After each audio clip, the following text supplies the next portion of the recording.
Hello everybody, this is for Honors Pre-Calc, and today we're going to do our first lesson on vectors. And what is a vector? It is a quantity that has both a magnitude and a direction. The length of this arrow is going to represent the magnitude. The direction is basically which way that arrowhead points. Now, when you learned in geometry about points, lines, segments, things like that, this is a line containing the points P and Q. It goes on forever in both directions. This is a line segment from P to Q. P is an endpoint, Q is an endpoint. Do not think of a vector as a ray. A ray would be something that starts at P, extends through Q, and keeps going on forever. A vector is more of what we call a directed line segment. In other words, you started at P and you ended at Q. See the arrow pointing towards Q. In other words, it has a certain distance it travels and a certain direction it travels, but we make sure we specify which direction I'm going. The magnitude is basically the distance from P to Q. Okay, so that's the length of the line segment. The direction from P to Q, and you can see the little arrow up here. It has an arrow pointing from P to Q. Okay, this vector would go from P to Q. The vector V, usually they use capital letters. In fact, sometimes what they will do is they'll put V with a little vector symbol above it. I hope you guys can see that in the notes. It looks like kind of a half arrowhead on top there. This is how you can write a vector on paper, okay? A vector V whose magnitude is 0 is called a zero vector. A zero vector is not assigned a direction. Its magnitude is 0 and it doesn't have a direction. If V and W are equal vectors, then you should be able to see that they both have the same magnitude and the same direction. All three of these vectors in this picture are equal vectors. From P to Q, notice we went up 3 and over 4. For R to S, we went up 3 and over 4. From T to U, we went up 3 and over 4. It may be hard for you to see that in the picture, but if you look at the notes that I've got online, you can see they all have basically the same slope and they've gone the same distance. Be 3 squared plus 4 squared. Square root of that is 5. This has a magnitude of 5. This has a magnitude of 5. This has a magnitude of 5. So hopefully that makes sense in terms of what the magnitude is. And also hopefully it makes sense in terms of what direction is. Let's go to the next page here for some properties of vectors. When you're adding two vectors, what does it mean geometrically? If you guys take a look at this picture, here's vector V. At the end of vector V, I start vector W, wherever I end up. Start at the beginning point, go to the end point. That's V plus W. And the thing is, it's commutative. So if I went over V and up W, but I went up W and over V, they would both come out at the same point. So vector addition is commutative. It is also associative. Now, this is kind of harder to see in the picture, but if you take a look, this one here, if I do V plus W first, okay, V plus W, and then add that to U. So U right here, plus V plus W. I end up at this point. Okay. If I do V plus W, or U plus V first, here, and then add W here, I end up at the same point. And that's the same if I take U plus V plus W. U, and then I go V, and then I go W, I'd end up at the same exact point. So vector addition is associative. Now the zero vector obviously takes me nowhere. So if I take a vector and add the zero vector, it's the same as taking the zero vector and adding it to the vector. It's going to put you nowhere except the original vector. If V is a vector, negative V has the same magnitude, but it has an opposite direction. So hopefully you can see it in this picture here. V goes this direction. So negative V would go parallel to that in the opposite direction. The difference in two vectors is if I took V minus W, that's the same if I took V plus negative W. So if I took V and I went negative W, that's the same as going V minus W. If I go V and then I add V minus W, that would give me negative W, back to the original point. You can see it all in this picture. This is V plus W when you go W and V. Okay? If you go V this direction, W this direction, take W and add V minus W. The W's cancels and gives me what V would take me to. So take a close look at those pictures, and hopefully they will make sense to you. If not, you got to let me know. Now, you guys probably remember when we talked about scalars with respect to matrices. Matrices can represent vectors. So when we talk about scalar multiplication, it's the same idea.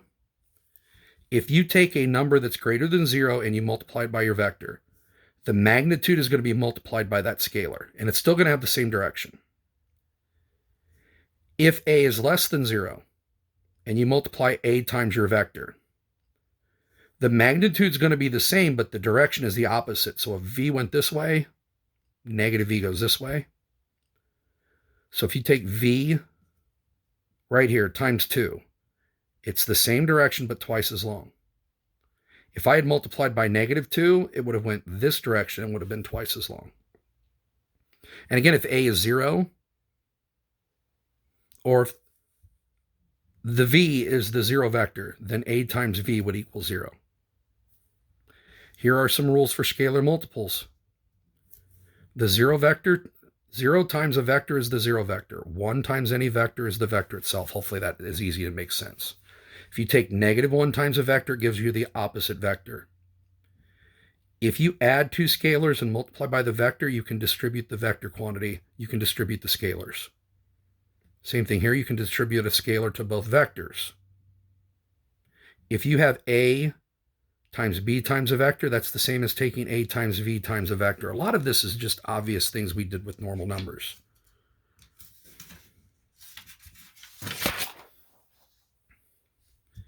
So again, just some pictures here. Normally in class, I would have had you guys draw these out yourself, but if this is u, up 2 and over 3. This is w, down 2, right 2. This is u, up 3 over 1. What am I going to do if I want to draw v minus w? Well, first of all, v, you would go up 2 and over 3. Now, if I wanted to start at that point and go negative w, then I would go up 2 and left 2, go the opposite direction on w, up 2 and left 2. There's v minus w. That's something you guys are going to have to be able to do. It's the same thing if I want to take 2v plus 3w. Well, what's 2 times v? You would go up 2 and right 3, up 2 and right 3 twice. And once we get to this point, it says 3w. So I'm going to go down 2 and right 2, down 2 and right 2, down 2 and right 2, 3 times. The resulting vector from beginning point to ending point, that's 2v plus 3w. So one more time here, what if I did 2v minus w plus u? Well, I'm going to take v, which is up 2 and over 3, and I'm going to do it twice. Up 2 over 3, up 2 over 3. Now, negative w. W went down 2, right 2. So negative w is going to go up 2 and left 2 in the opposite direction. And then, of course, you can tell in this picture over here, u is up 3 and over 1. So beginning point to ending point, that's 2v minus w plus u. So hopefully it makes sense when we're adding and subtracting and using scalar multiples when we're doing it on a graph. Now, let's go to observe the topic of magnitudes. First of all, if you see these double bars around the v, that's a symbol for the magnitude. Okay? Since the magnitude equals the length of a directed line segment, here are the following properties. Number 1, it can't be negative. If it's a length, lengths can't be negative. It can be 0, but the magnitude has to be positive or 0.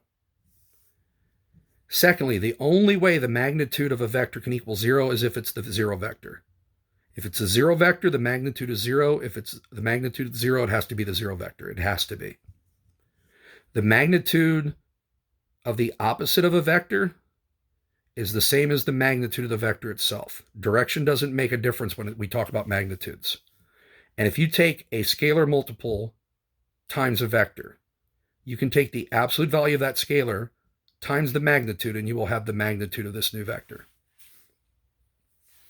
Any vector that has a magnitude of 1 is called a unit vector. Just like a unit circle. The radius of a unit circle is 1. A unit vector has a length of 1. Now we can also talk about position vectors. What's a position vector? An algebraic vector is represented by two numbers. What do those two numbers mean? Up here, when you notice me working on V, I went up 2 and right 3. That vector would be 2, 3 would be its algebraic notation. Those are what we call its components. W, I went, and I apologize, I got this backwards. This magnitude would be right 3 and up 2. This would be right 2, that's a positive 2, and it would be down 2. I got to get my order right. It's got to be X, then Y. Same thing with U. It would be right 1 and up 3. So this would be V, this would be W, and this would be U. Those are the components of those vectors.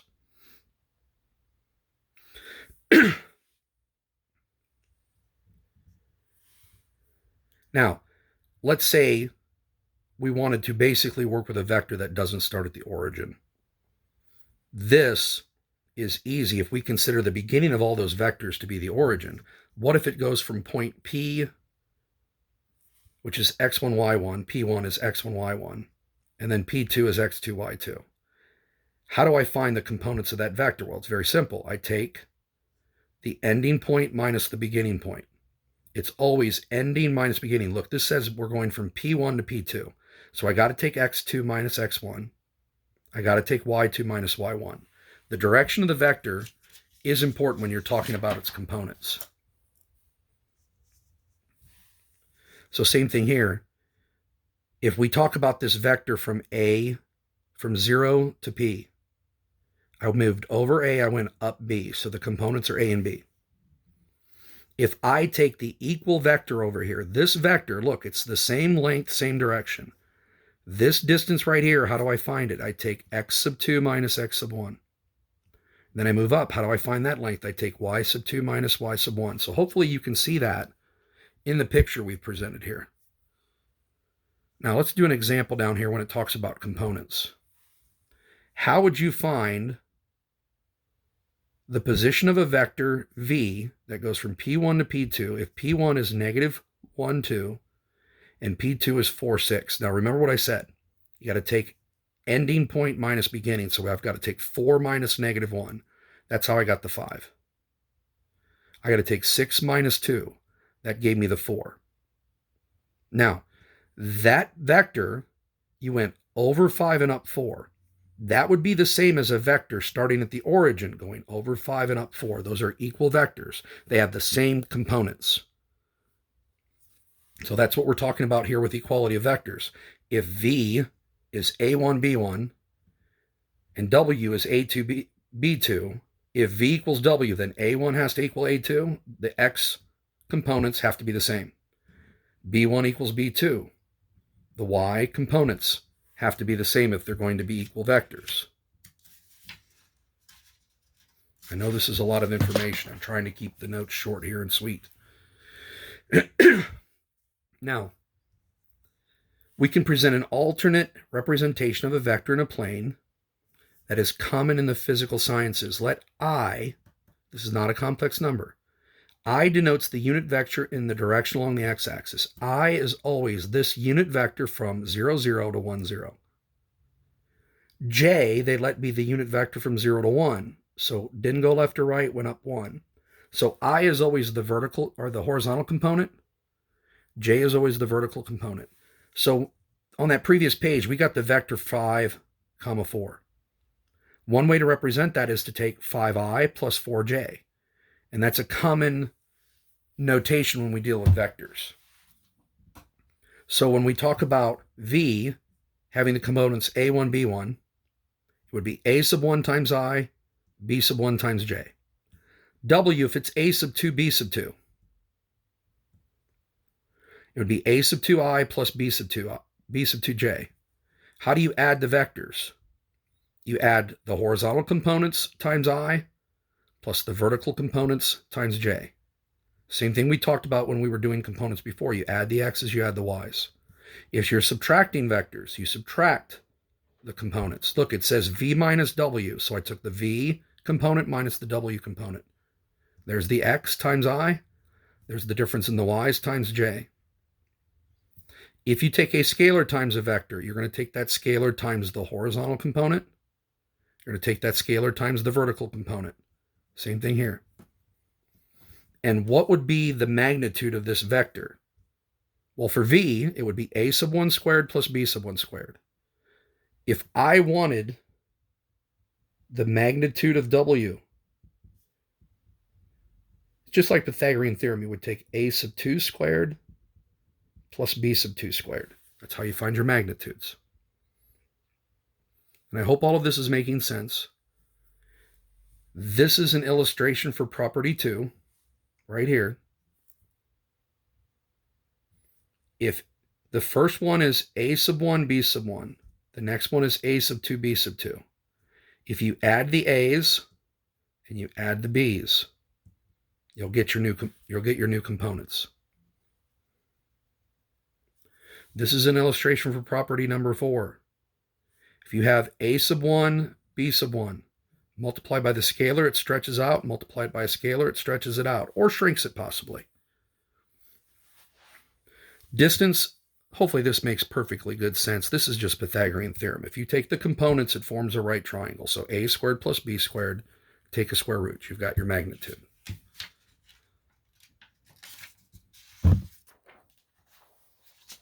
Now, just some problems to illustrate some of the things we were talking about. So if you have vector V, its components are 2 and 3. So it's 2i plus 3j. W is the vector, 3 comma negative 4, so it's 3i minus 4j. How do you get V plus W? Well, there's V, there's W. 2i plus 3i is 5i. 3j minus 4j, it's negative j. Or we can do it with just the components without using the horizontal and vertical components there with the i's and j's. If I take 2 and 3 plus 3 and negative 4, just add the 2 and 3, add the 3 and the negative 4, and you get your components. Know how to write these either way, either using the unit vectors or just using the normal xy components. If I take V minus W, same thing. I'm going to take that 2i and subtract that 3i. That gives me negative I. I'm going to take that 3j minus that negative 4j. That's 7j. Seems pretty easy. It's almost like distributive property. In fact, it is.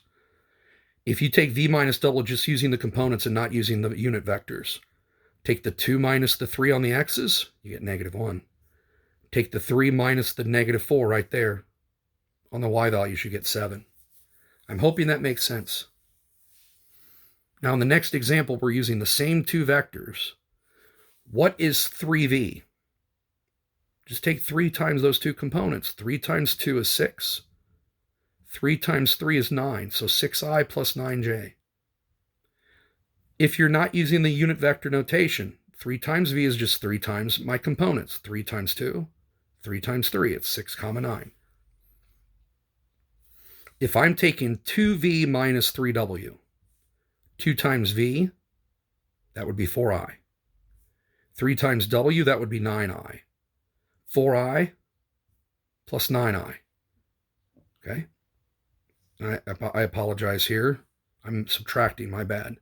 This should be 2 times 2i, negative 3 times 3i. So it would be 4i minus 9i. That would give me negative 5i. And then it says the same thing for the y values. 2 times 3 is 6. Negative 3 times negative 4 is 12. You're going to take the 6 plus the 12. It's going to give you 18j. Same thing with my other components. Take 2 times 2 minus 3 times 3. That's going to give me negative 5. Take 2 times 3 minus 3 times negative 4.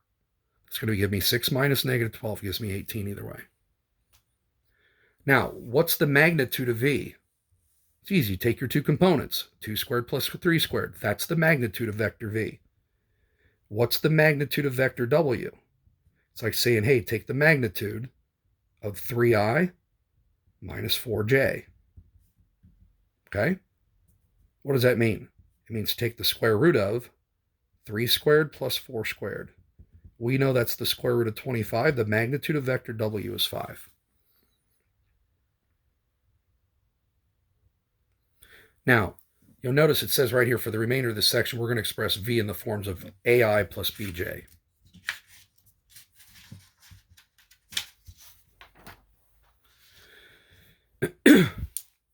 Recall that a unit vector, u, is a vector for which the magnitude is 1. In many applications, it's useful to be able to find a unit vector, u, that has the same direction as a given vector. Now, how do I do that? It's very simple. You're going to find a unit vector, you're going to take the original vector and just divide by its magnitude. Okay? So if you have a vector that's ai plus b times j, the magnitude would be the square root of a squared plus b squared. So to find the unit vector, you would take the horizontal component a, divide it by radical a squared plus b squared. You're going to take the vertical component b, divide by a squared plus b squared. Okay? So the magnitude of that unit vector would be this squared, which would give me a squared over a squared plus b squared, plus this squared, which would be b squared over the radical would cancel, a squared plus b squared.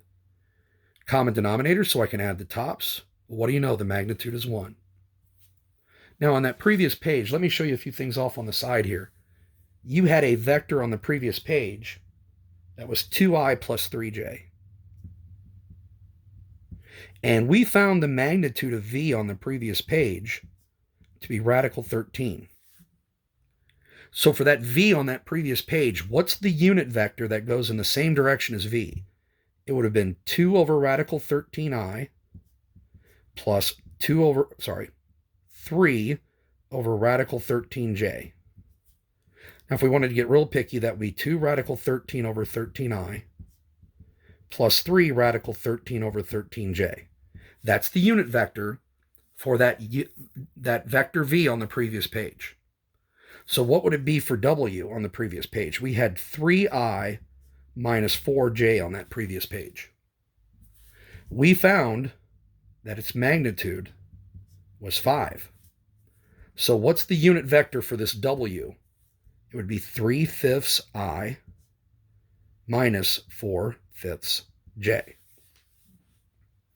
That's how you find a unit vector.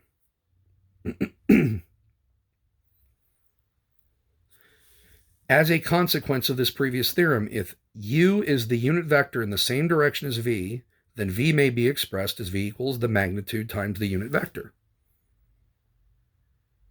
So example number 5 here, how do I find a unit vector in the same direction as 4i minus 3j? Well, first of all, I got to find the magnitude. Take 4 squared, which is 16, plus 3 squared, which is 9. That's the square root of 25, which is 5. Now, it says here, now we're going to multiply that scalar 1/5, 1 over the magnitude, times the original vector. So essentially what you're doing is you're going to take each component and divide by the magnitude. It's going to be 4 over 5, I, minus 3 over 5j. That's the unit vector. That's in the same direction as the original vector v right there. Now, let's double check it. If I take the magnitude of this new unit vector, it better be 1. Take 4/5 squared plus negative 3/5 squared. That would be 16 over 25 plus 9 over 25, which is 25 over 25. Well, what do you know? The magnitude is 1. It's a unit vector. Anything that has a length of 1 is a unit vector.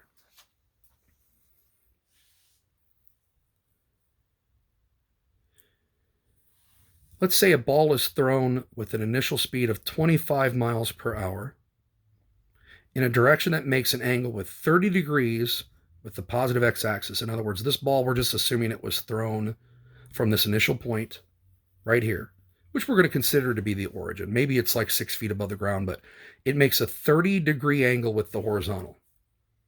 Express the velocity vector v in terms of I and j.